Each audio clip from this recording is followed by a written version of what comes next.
that I'm self-aware and everything, I know that living in denial is very bad. If you know Mm. something is not working, face it early. Don't try to cover it up or don't try to turn a blind eye to it. It will just get worse. You can fail in a certain area of your life. That doesn't make you as a person a failure. You're not a failure. We are humans. We make mistakes. Don't base your identity on mundane things. These things fade away. Your identity is not based on the result you get. It's based on who God has called you to be. My name is Marvellous Mudisola Oluwa Anishere. I'm a graduate of Lagos State University. I'm currently content creator, a freelance writer, and a fashion designer. Growing up, right, I grew up as this really bright, brilliant kid. When you have a child that is really brilliant and sharp, everyone loves the child, everyone wants to carry the child, everyone wants to have a conversation with the child. So that was the kind of child I was. And it was really beautiful, right? So I kept topping my class everywhere. I was given, I think, double promotion twice. So, and I was still topping my class. Thanks to my parents, they paid very key attention to my academics. So when I got to, actually, I started noticing it from GSS 3. When I was in GSS 3, I started noticing that my academic was shaking. And mind you, because of this whole brilliant girl top in my class and everything, I took it on as an identity. Do you understand? I took on Mm. that brilliant girl as an identity, like that was who I was, right? So my academics started shaking when I was in GSS 3, but I still kept on going. So when I got to SS1, I changed my school. I went to a boarding school, a federal school. So when I got there, hmm, when I got the SS1 first term, everything was still fine and all. Second term, third term, SS2, no, I wasn't who I was again. And this was not because I was playful or I had stopped reading or I was paying less attention to my academics. No, none of that was the case, right? I just don't know what happened. But what happened to me was that I lost my self confidence. I lost my self esteem. I lost everything because I told you I took it on as an identity. If I was not that brilliant girl, then who was I? Mm. Right? I didn't know. I was like, okay, I was lost basically. I was like, but this is not me. And I was trying to seek help. I was trying to seek help. It wasn't working. It wasn't working. And honestly, it was not because I was not reading, because I was. I was.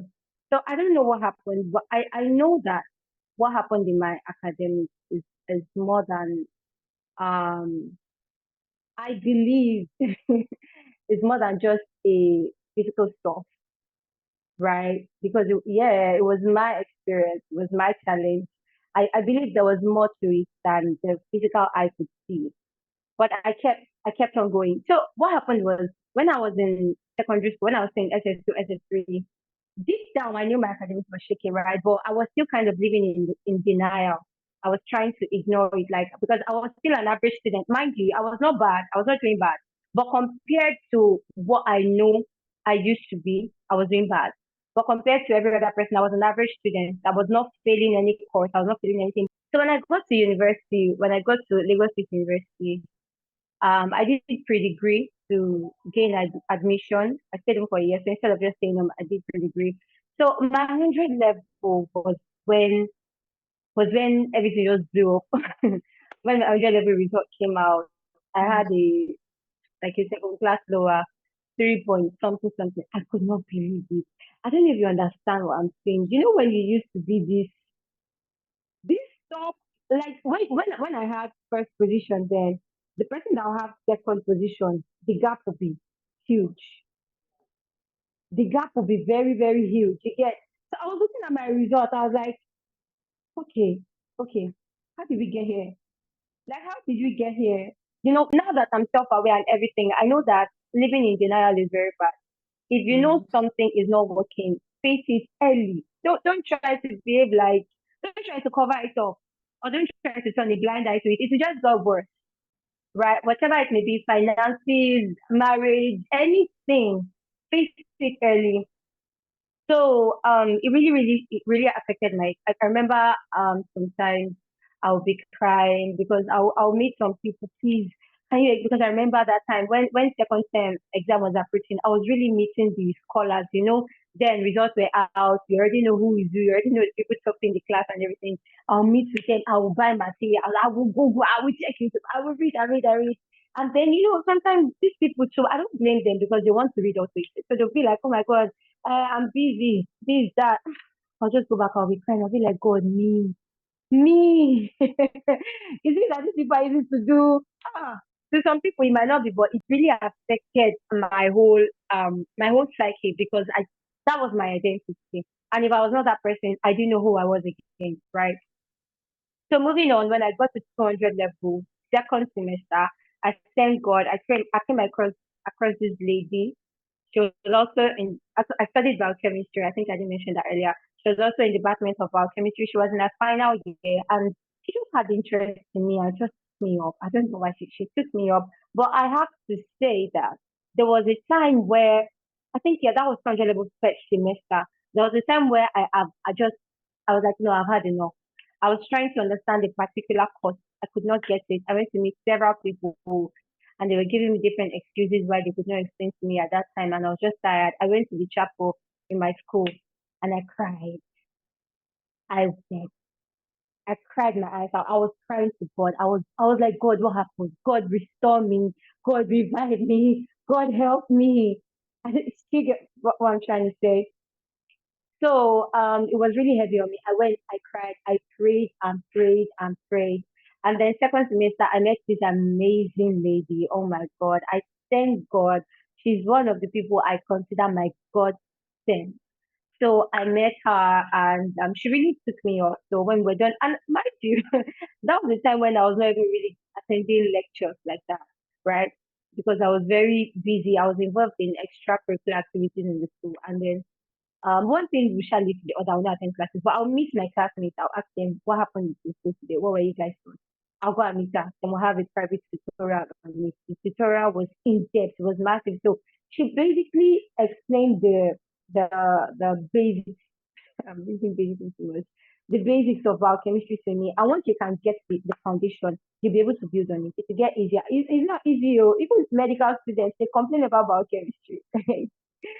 So yeah, it's not easy at all. But once you get the foundation right, once you understand the basics, you'll be able to build on it, which she did for me. And so then I also want to mention the fact that there was a time I was just scrolling on YouTube and I saw this YouTuber. Her name is Brinny Lee. She has not been posting for a while now. I don't know. So she talked. The title of the video I think was how to level up mentally. So I don't want to bore you with the gist of the whole video, but one thing I gained from the video was that about the identity issue was that your identity is not based on what you do. It's not based on the result you get. It's based on who God has called you to be. It's based on who God has called you to be, right? Okay, let me give you the example now.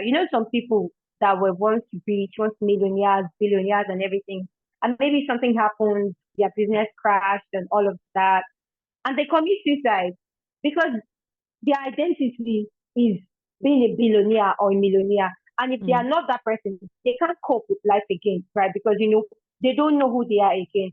So who you are is not based on what you do. I also remember watching this movie the Overcomer. I don't know if anyone has seen that movie where a woman asks a man, "Who are you?" And he says he's a doctor. And he was like, "That's your profession. I'm not asking what you do. I'm Yeah, asking who you are." You get so it's like knowing the core of who you are. When you don't base your identity on mundane things, these things fade away. Oh, I'm brilliant. Oh, I'm rich. Oh, I'm beautiful. What if something happens? What if acid, God forbid, right? But people that those things happen to, they didn't pray for it to happen to them. I mean, anything can happen to anybody. So don't attach your identity to anything mundane. Understand the different classes where these things fall into. Understand who you are. Understand what you do. Understand what you like and don't confuse it for who you are. I mean, they can be similar, but there is a thin line. And I think being aware of that thin line was just a very like big game changer for me. She also opened my eyes to the fact that when God was creating man in the book of Genesis, when he was telling man, oh, be fruitful, have dominion, subdue the earth, and all of that, he had actually not formed man physically like this. He was actually speaking into the spirit of man, right? So that spirit was like the software that we now put inside this body that we can see. So your identity is even based off flesh. It's not based on your skin color. It's not based on your gender. It's not based on how physically strong you are. You understand? It's based on who Mm. God has called you. And now, because God has called you this, that is why you can begin certain results. Let me use Dangote's daughter for example. Dangote is the richest man in Africa. His child is who she is because she's his child. If Dangote's daughter enters a building, she is automatically respected just because she's Dangote's child. Not because she has her own money, not because, oh, she's so pretty, not because, oh, she married another richest man in the world, not because, oh, she's the best in this business or whatever, because she is Dangote's child. That respect and honor is naturally given to her. Do you understand what I'm saying? So now, because Mm. she knows she's Dangote's child, there's a way she's going to act. There's a level of commitment and excellence she's going to put into our work to see certain results. Do you get what I'm saying? So she's not putting in all of those things because she wants to gain recognition. No, she already has it. She's already it. So because she's already that person, it now births the way she acts, the way she does, and everything. So when I had that mindset um restructuring, let me just put it that way, of who I was and everything. I mean, I went through the scriptures and all of that. And I was like, this is who I really am. So because I am this person, I can no longer be the last. I cannot just be average. I'm outstanding. I'm not trying to do it. And then when I see the result, I'll say, oh, I'm outstanding. I'm already outstanding. That's why I'm having outstanding results. Yeah. You understand? Mm. So that really really just shifted that video in particular by Brini Lee, how to level up mentally. Oh my god, I'm so grateful that that lady recorded that video because it literally changed my life. It changed my mind, and a result of that changing my mindset, it changed my life. You understand? So I was able to scale up. I mean, like when I was so surprised because the result was very fast. I mean, sometimes they say these things take time and everything. Yeah, they do take time, but I didn't expect to just see a change, like a radical change like that. But the thing is, once you can understand who you are in your mind, it will affect every single result you have. You Mm. understand? So I was able to I was not waiting for me to have a good result before I become confident. I already became confident, just Mm. knowing that whether my image is good, whether it is bad, whether it is average, whether I pass out to the third class, whether I pass out with the second class, whether I pass out with the first class, I am who I am. I'm a child of God. I'm loved by God.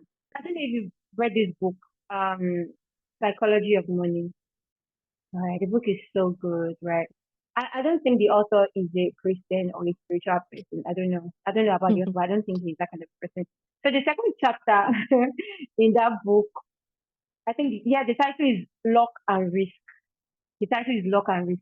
So it was talking about the fact that we have um, some factors that can control the results we have that are beyond our control. Do you get what I'm saying? And sometimes these factors even have greater impact on your results and what you can control. It was giving so many examples of Warren Buffett, richest people in the world, how luck contributed to the result they have, not just the hard work. Mm. So you saying you want to copy Warren Buffett's strategy, maybe you start investing and everything. You might not get that result because he said there were other what exactly I can't remember the word he used and I don't want to use it wrong, but let me just call it factors. There were other factors that were controlling that he called it luck. He called it luck. For instance, maybe you bought some shares in a company and after some years you decide to sell it and you're able to sell it at a higher rate. Someone else might do that same thing and it might lead to a lot for him. So there are just some things that are beyond us that we just have to pray. People say, don't focus on what you can't control, really, because you have no power over it. So what's the point? Focus on what you can control. So I would say that one thing that helped me was that I became more focused on making sure I was big on this statement. I was reading like I did not have any other help anyway. I was praying like I was a dummy. I did both 100%. I read and read. I'll read throughout the day in the library. Because I know I was not a nice person. Okay, yeah. I also discovered the kind of person I am. In my 100 level, yes, I would say this. In my 100 level, I was trying out night reading because so many students were doing it when exams were close by. So I would go to school. It wasn't working. It wasn't working for me. I'll end up sleeping. So I was like, oh my God, I'm not doing this again. So when my academic started going back, one of the things I did was during the day, immediately after class, I'm going to the library. My friends are chatting, they're talking. I'm like, you guys, I can't compare myself. You guys can read in the night. I can't. So I'll go to the library. I read as if I don't read, heaven was going to follow me. And I also prayed. I did both of them hand in hand. So I went for physical and spiritual. And I thank God. But before I started seeing the results, right, everything about me changed. Yeah, I talked about identity. Identity is very, very important.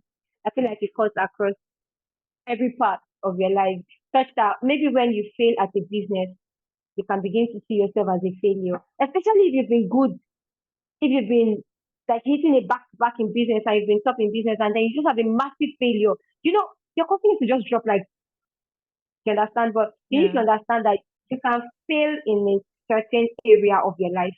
That doesn't make you as a person a failure. You're not a failure. We are humans. We make mistakes. Looking back at everything and at where you are at in life right now, do you regret being so focused on academics at a younger age? Even now that I've graduated, I'm still it's not as if I'm using the biochemistry to work. So someone was saying that in Nigeria, you would go to school, you go to the university for 4 years, and when you're done, you come and learn handwork from an illiterate. Yeah, I get, or maybe Mm. you go and learn tech skills for like 6 months or 1 year and just change your life quickly. So I get that, but I think I I live with this motto actually. Anything worth doing at all is worth doing well. So I believe you should leave a trademark of who you are in everything you do. Right. If you are going to cook, cook well. Even if you are not going to eat out of it. If you are going to polish your shoe, polish it well. So if you are in school and you are studying something, do it well. But don't base on your life on that mistake for you to do. Don't base your whole life. Yeah, I said I was involved in extracurricular activities in school. I was a member of Latin Debate Society and I was also attending a public speaking academy. And oh my God, it has given me tremendous results even now that I'm outside. So I was not just, oh, cool. So when I was in Latin Debate Society, I did it well. When I was in my public speaking academy, I did it well. I won the award of the most improved student in the academy. You understand? So if you are sewing, sew it well. I understand that it can be discouraging, but I think one thing that it helped me is that it helped my reasoning faculty.